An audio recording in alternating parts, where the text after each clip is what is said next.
अंगद जी नाम के महाभागवत हुए। पहले वो बिल्कुल भक्ति विहीन थे। उनका भतीजा राजा था और वो पूरे राजभोग में मतवाले रहते थे। जब उनका ब्याह हुआ तो उनकी पत्नी इतनी भक्ता निकली कि वो जहाँ जन्मी थी वहाँ संत जन आया करते थे। तो उन्होंने बचपन में एक गुरु मंत्र ले लिया था, लेकिन जब ब्याह होके आया तो ये पति एकदम भगवान से विमुख, किसी संत पर कोई श्रद्धा नहीं, बस वही खाना पीना राजसी राजभोग में मस्त रहना। अब उनको तो बड़ी विचलता हुई, न संत दर्शन मिले न कोई भक्ति के लक्षण। इतनी सुंदर थी कि अंगद जी आसक्त हो गए पत्नी में। ये खास बात बन गई। एक दिन उनकी पत्नी के मन में आया कि यहाँ गुरु जी को बुलाएं और उनका स्वागत करें, और उनको जब भोजन पवाएंगे तो उनका जूठन भी मिलेगा, और हमारे यहाँ आएंगे तो चरण धोएंगे तो चरणामृत भी एकत्रित हो जाएगा, तो रोज चरणामृत पीने को मिलेगा। उन्होंने, अब रानी थी, सेवकों को भेजा गुरु जी के पास प्रार्थना पत्र की, आप कृपा करके पधारो। मैं तो नहीं आ सकती क्योंकि हमारे पति भक्ति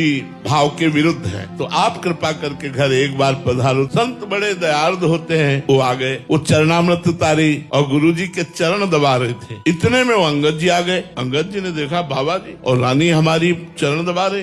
क्या क्या ना बोल गए, मतलब बहुत ही बुरा बोल गए। अब संत तो मान अपमान से ऊपर होते हैं। अब वो तो रोने लगी रानी, गुरुदेव भगवान क्षमा कीजिए, ये बहुत ही भक्ति विरोधी भाव वाले हैं, आप क्षमा कीजिए। उनका कोई बात नहीं बेटा, मैं जा रहा हूँ यहाँ से, तुम अपने भजन में लगना। और वो चले गए। अंगद जी को देखकर उनकी पत्नी ने कहा कि तुमने हमारे गुरु का अपमान किया। मैं आपसे तो कुछ नहीं कह सकती क्योंकि आप हमारे पति हो, लेकिन आज से नियम लेती हूँ, मैं पानी भी नहीं पीऊंगी, तुमसे संभाषण भी नहीं करूंगी और अपने प्राण त्याग दूंगी। जाकर एकांत कमरे में हो गए। अब अंगद जी व्याकुल हो गए क्योंकि वो पत्नी से बहुत प्यार करते थे। वो बहुत सुंदर थी, मनोनुकूल, तो एकदम उन्होंने जाकर बहुत मनाया। जब नहीं मानी तो चरण पकड़ लिए। अंगद जी ने कहा मैं वो सब कुछ करने को तैयार हूँ जो तुम कहोगे, लेकिन तुम पानी पियो, भोजन पाओ, तुम जीवित रहो। अगर तुम जीवित नहीं रहोगे तो मैं भी मर जाऊंगा। मैं वो सब करने को तैयार हूँ जो तुम आज्ञा करोगे। तो उनका जाओ, हमारे गुरु जी को साष्टांग दंडोत करो, और उनको पुनः लिवा के लाओ और उनको भोजन पवाओ और उनकी आप भी जूठन पाओ। पत्नी के प्रेम से विवश होकर गए।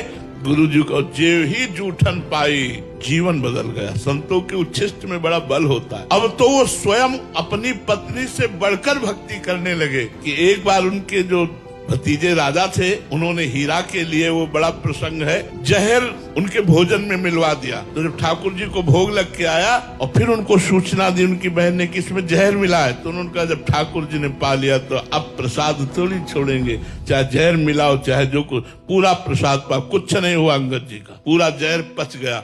ऐसे माँ भागवत हुए कि भक्तमाल में उनका चरित्र